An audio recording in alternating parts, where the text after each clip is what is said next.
Hi guys, we joined by Rowena today. She's the owner of Style My Fro, currently the owner and hairdresser. Rowena, how are you doing? I'm alright, thank you. I'm well. How are you, Lawrence? I'm all good, thank you so much. So you started Style My Fro. You're currently still studying HR. How did you manage to actually come up with the name Style My Fro and then started with the hairdressing? The name Style My Fro doesn't really have a background, if I can put it that way. I think it's just in line with what I'm doing, mostly, because I feel that when you do start a business, obviously your name is what attracts people, it tells you more about the business. So because I work with naturally with froos mostly, afros mostly, that's where it came from. And what I do is style the froos or afros. Yeah, just combine the words, and that's where the name came from, basically. Yeah. Okay, awesome. And seeing that you're studying HR, so you're still a student. So you doing this part-time while studying, am I correct? Yes, I am. So I'm a full-time student. Yeah, full-time HR student, and the Stamafro, basically the hair salon, I started doing on the side. Meaning, so when I'm at class, I'm doing whatever at class with regards to academics. I would then Mm-hmm. do this weekends. I would do it after hours when I get home, that type of thing. So yeah, but mostly the studies are full-time and the business is part-time. Okay, awesome. So, seeing that you're studying HR, which is something totally different to doing hair, why did you decide to start doing hair?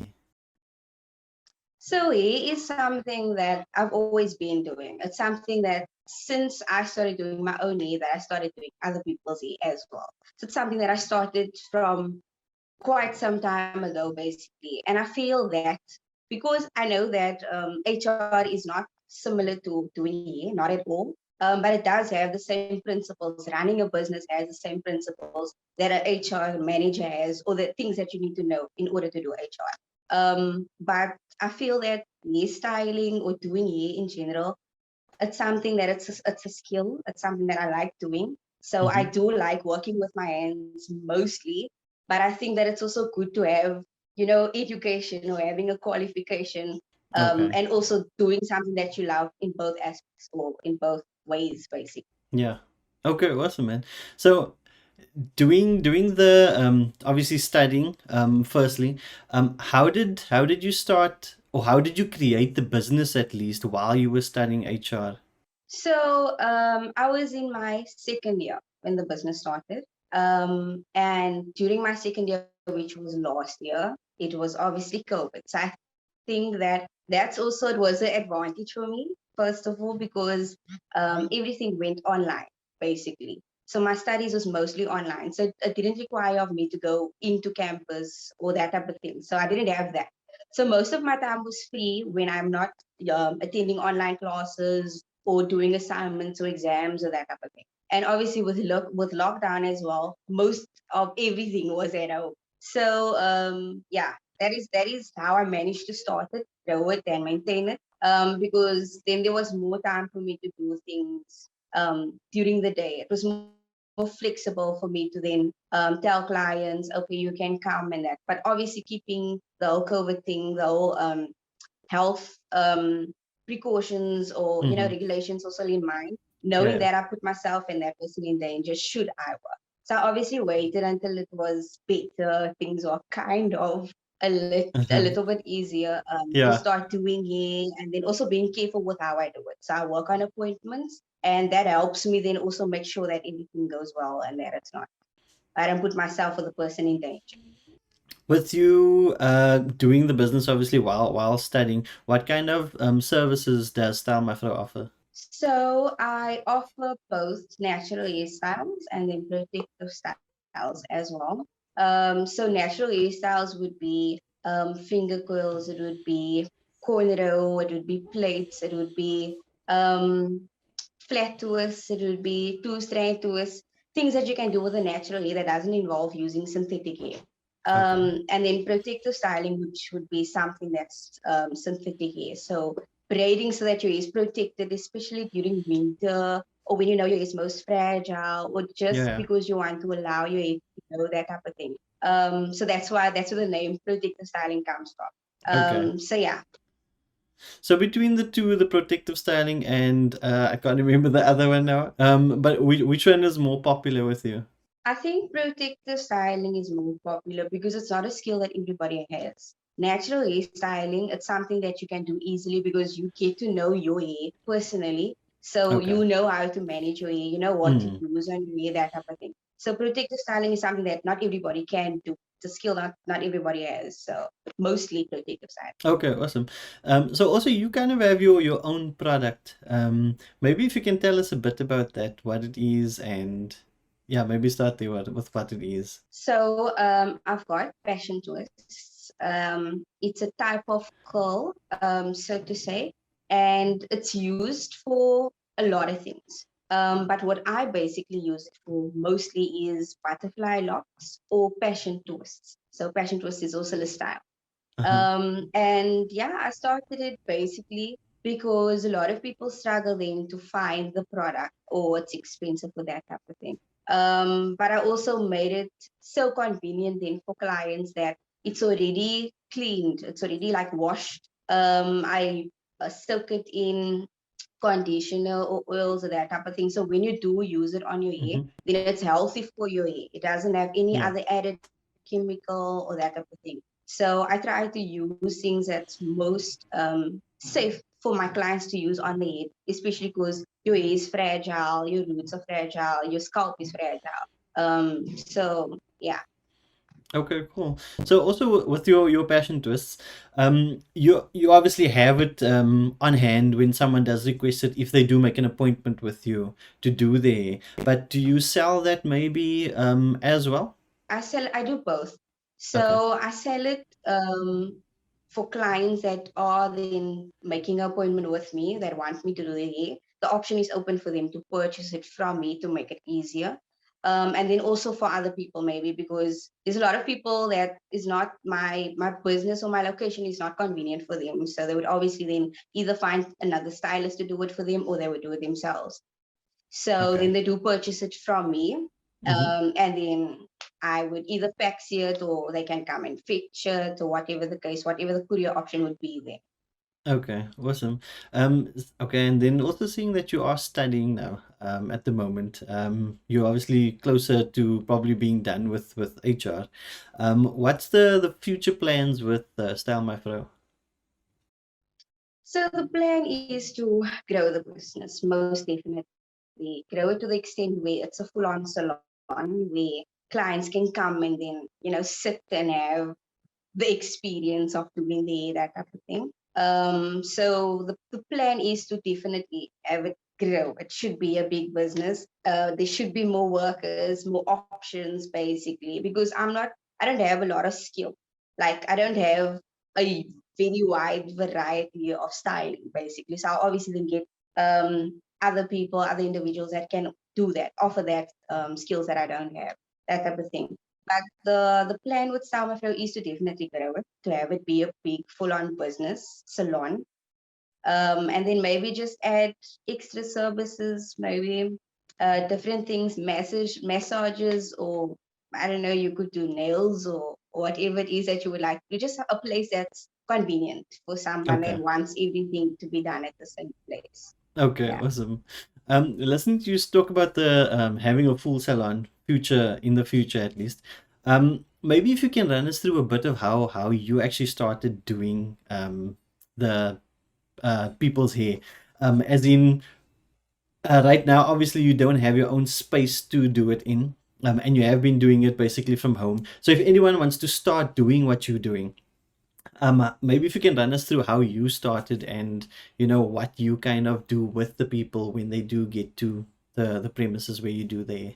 So I started doing it at home because obviously being a startup entrepreneur, you don't have much resources. You don't have much things. You don't have space, that type of thing where you can run it from. Mm-hmm. So I started it from home, from outside at first, because when I started, it was summer, it was home.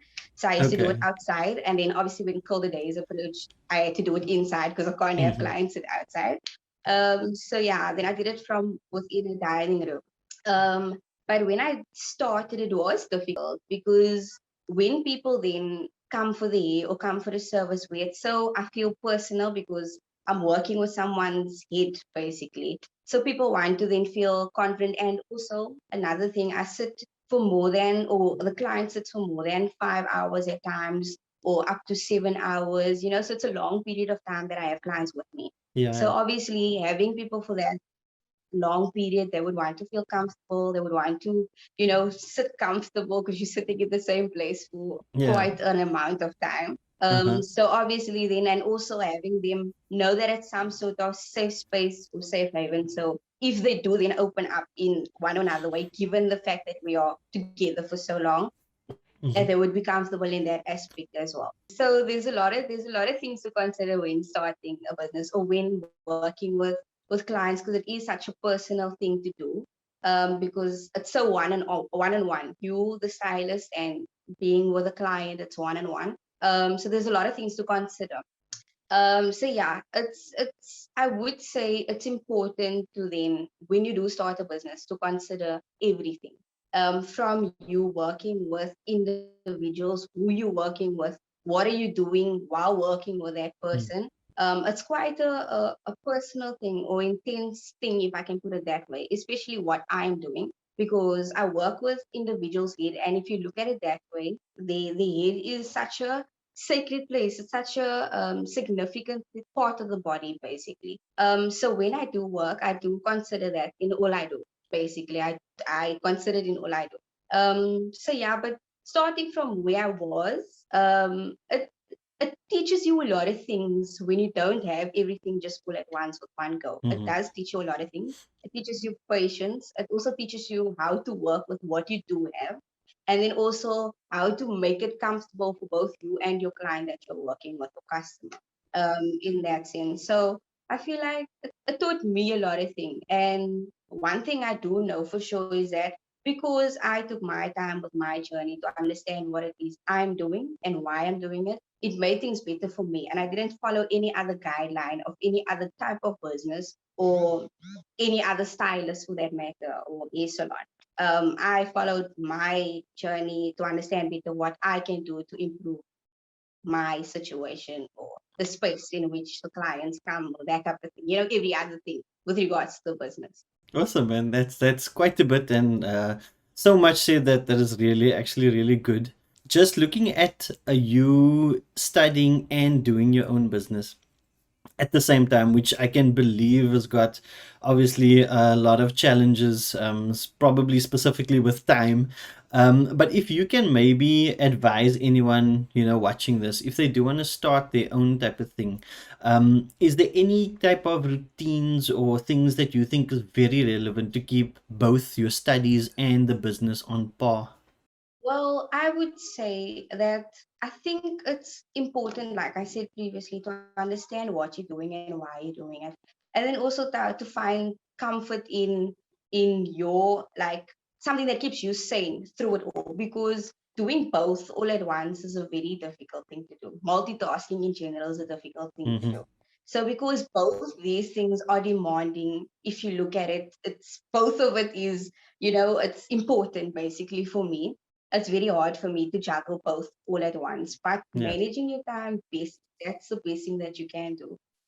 Setting time aside, and then working on that time with the individual things. So, for instance, if say from 9 a.m. to 3 p.m. is my study time, that is what I should keep to, and not allow any business things to come into that time. And the same with the business, to not have anything interrupt that. So I think it's important that you just distinguish between both being important, and then also when it's a suitable time to work with both things, basically. Mm-hmm. But yeah, I think it's important just to know what you do, why you're doing it, and then how you can do it, and then also pay attention to the things you can improve as time goes on. Because definitely you would not know when starting a business or starting to study how to do everything. You Mm-hmm. won't have a guide because it's new to you. You won't understand what's challenging you or what you can do better, that type of thing.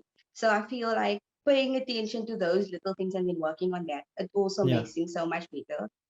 If you then understand how you can approach it and what you can do different and that type of thing. But paying attention to your business or your studies or the things that you are currently busy with, that is important. Just paying Awesome. attention and being Yeah. patient. Awesome. Thanks so much for that. So, seeing that this month is Women's Month, you can see I brought my backup behind me. There's Batgirl and Supergirl behind me. You know, Yeah. do you have maybe any shout outs or anything that you want to say to the rest of women in South Africa or even across the world? Yeah, there's actually a lot of things I can say with regards to women because looking at how we progressed women in general, it's so amazing to see. It's something that you don't really think about on a daily basis because you don't really a lot of people don't pay attention to the small kind of differences that comes about basically as time goes on. But I Mhm. feel that how we progress is something that we can really be proud of as women, like picking up space, taking up challenges, things that we didn't do previously, or just doing small things that maybe that's interpersonal, something that somebody else doesn't know about, but it's you, you understand why you're doing it and why it's so important for you. So I feel personally that being proud of yourself as a woman is it's something you should be always. And just the fact that we're not scared anymore to take up challenges and that we do acknowledge ourselves and that type of thing, or acknowledge another woman doing something. Mhm. But I feel appreciating yourself not only in Women's Month or not only when it's Mother's Day or anything with regards to a woman. Appreciating yourself all the time is it's very important just to keep yourself sane and not allow anybody else's opinions or what they feel you should be living up to affect you as a person. But yeah, I feel I'm proud of women in South Africa, everywhere actually in general. I'm very proud. Awesome, man. Thank you so much for that. So, just last thing, Rowena, where can we catch up to you and Style My Fro if we want to see what you're doing, or even if people want to reach out and make an appointment with you? So I can be reached on both Instagram and Facebook. My Instagram handle is style underscore mafro. Just to spell the name out, just to make sure that you do reach it properly. Style mafro would be STYLE, ma, MA, and fro with three O's. Facebook would be Style Mafro. You can just put Style Mafro in, it should pop up. And then also to make an appointment would be my cell phone number. You can both call or you can WhatsApp on the number. It would be 067 628 6094. That's how you can reach me. And then also by email. So it's stylmafro@gmail.com. Yeah. Okay, awesome.